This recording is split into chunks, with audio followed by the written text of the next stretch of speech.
সুষ্ঠু নিরপেক্ষ তদন্তের মাধ্যমে আমাদের বিরুদ্ধে যে অভিযোগ আছে তার সুষ্ঠু তদন্ত হবে এবং এর বিচার হবে এবং এইভাবেই আমাদের দায়মুক্তি সম্ভব। অন্য কোনোভাবেই আমরা এই দায় থেকে মুক্ত হতে পারবো না। র্যাবের বিরুদ্ধে বেশ কিছু অভিযোগ আছে, গুম, খুন, তারপরে আপনার অপহরণ, এই ধরনের বেশ কিছু অভিযোগ আমাদের প্রতি আছে।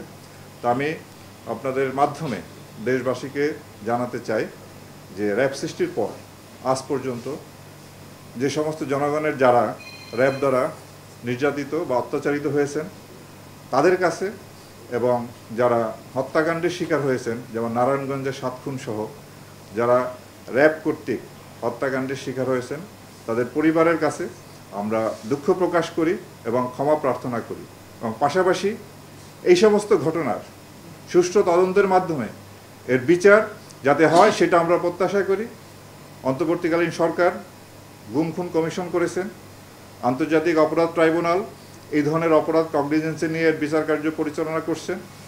আমরা আশা করব সুষ্ঠু নিরপেক্ষ তদন্তের মাধ্যমে আমাদের বিরুদ্ধে যে অভিযোগ আছে তার সুষ্ঠু তদন্ত হবে এবং এর বিচার হবে এবং এইভাবেই আমাদের দায়মুক্তি সম্ভব। অন্য কোনোভাবেই আমরা এই দায় থেকে মুক্ত হতে পারবো না। কেবলমাত্র সুষ্ঠু তদন্ত এবং বিচারের মাধ্যমেই আমরা দায়মুক্ত হতে চাই।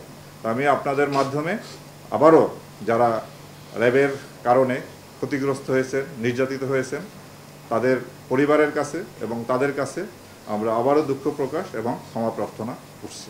Double million offer Walton fridge কিনে পেতে পারেন 20 লক্ষ টাকা, রয়েছে কোটি কোটি টাকার নিশ্চিত উপহার। আশা করি ভবিষ্যতে এই বাহিনী, আপনারা জানেন যে গত 4 মাসে আমরা অক্লান্ত পরিশ্রম করে যাচ্ছি।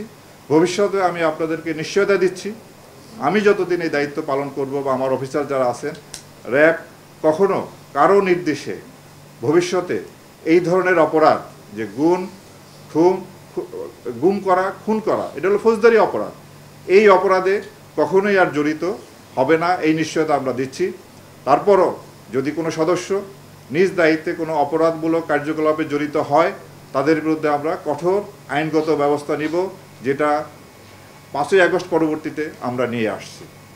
তো আমি আপনাদের কাছে বিনীতভাবে অনুরোধ জানাবো, আপনারা আমাদের এই দায়িত্ব পালনের ক্ষেত্রে আমাদের এই কাজে সহায়তা করবেন এবং আমরা জনগণেরও সহায়তা প্রত্যাশা করি।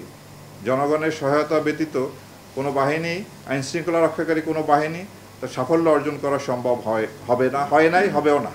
তো সুতরাং আমরা ভবিষ্যতে এই সহায়তা পাবো এবং আপনাদের সাহায্য সহযোগিতা নিয়ে আমরা এগিয়ে যাব একটি সুন্দর একটা বাংলাদেশ বিনির্মাণে, একটা অপরাধ যাতে নিয়ন্ত্রণে থাকে, বাংলাদেশ বিনির্মাণে আমরা সবাই একসাথে কাজ করব, এই আশাবাদ ব্যক্ত করে আমার বক্তব্য শেষ করছি। আপনাদের সকলকে অসংখ্য ধন্যবাদ।